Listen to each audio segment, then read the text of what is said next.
Effectivement, il y a 30 ans, j'ai eu l'intuition d'une cosmogonie de l'univers. N'étant pas scientifique de formation, j'ai alors envoyé mon écrit à plusieurs scientifiques français, dont Henri Laborie et Jean-Émile Charlon. Et les deux m'ont répondu en m'encourageant à poursuivre mes recherches. Durant les années qui suivirent, j'ai cherché à acquérir les connaissances scientifiques pour pouvoir articuler mon intuition. En avril de 1988, j'exposais mon idée à Henri Laborie d'extrapoler sa notion de finalité du vivant à l'ensemble de l'univers. Il me répondit qu'il trouvait cette idée intéressante. Et dans sa correspondance, il me glissa une photocopie d'un livre qu'il venait de publier, Dieu ne joue pas aux dés. Et dans ce paragraphe, il disait en substance comment dénommer ce qui n'a pas de forme mais seulement une fréquence.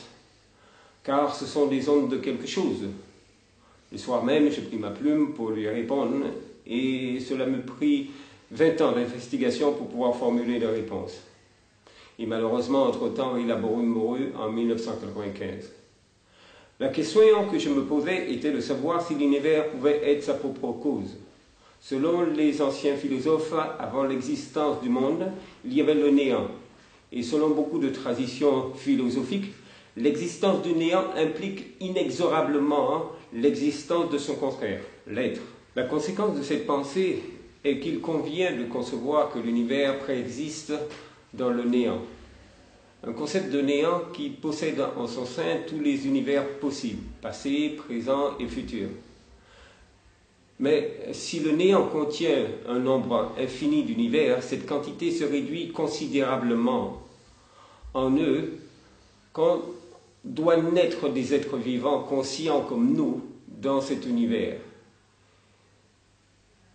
Et de plus, s'il doit exister un individu au sein de cette espèce, un être illuminé, capable d'appréhender l'univers dans son essence, c'est dire dans sa nature spirituelle, nous aboutissons seulement à un univers possible, le nôtre. Alors, paradoxalement qualifier l'essence de l'univers de spirituel correspond aussi à une vision scientifique, au principe d'Heisenberg, pour être plus précis. Ce principe nous apprend qu'une particule n'a de réalité que si on effectue une mesure sur elle. Et de plus, cette mesure modifie les propriétés de la particule. Ainsi, si notre monde est un rêve, l'ensemble de notre humanité serait prisonnier des déterministes de ce rêve. Mais il y a 2000 ans, un être humain fut conscient à l'intérieur du rêve et nous témoigna l'existence d'une autre réalité.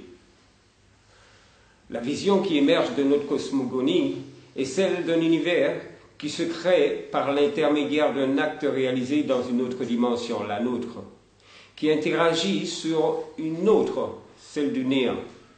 Ainsi, sur cet angle de vue, les causes du Big Bang ne seraient pas à trouver dans le passé de l'univers, mais dans son futur. Cette vision témoigne d'un univers où s'entrelacent une dimension régie par le présent statique, le néant, et une dimension régie par le présent dynamique, le nôtre. Et l'esprit d'un être humain conscient de sa nature divine devient le germe de notre univers. En conséquence de quoi, une fois que Jésus meurt sur sa croix, au sein du néant se forme ce que j'appellerais une singularité spirituelle. Porteur de la volonté d'être du Fils de l'univers, un concept qu'on peut qualifier de Dieu. Ainsi, quand Henri Laborie s'interrogeait, ce sont des ondes de quelque chose. Aujourd'hui, je peux lui répondre que ce quelque chose est la manifestation qui incarne la volonté d'exister de l'être sur le néant. Et de plus, le propre Laborie était déjà sur la piste quand il affirmait que la finalité de la vie était la vie. Mais il est un peu réfractaire, Laborie, à la spiritualité. Il voulait rester simplement sur le terrain scientifique, ce qui n'est pas notre cas. En tout cas, nous pensons que nous sommes dans une réalité où il faut rendre à César ce qui est à César, c'est-à-dire le matérialisme, et à Dieu ce qui est à Dieu, le spiritualisme. Car il est urgent que les sociétés humaines aient comme finalité le bien-être de tous les humains, sans tenir compte de leur race, de leur sexe ou de leurs conditions sociales. Où la pensée d'André Malraux, le XXe siècle sera spirituel ou ne sera pas, se transforma en une réalité.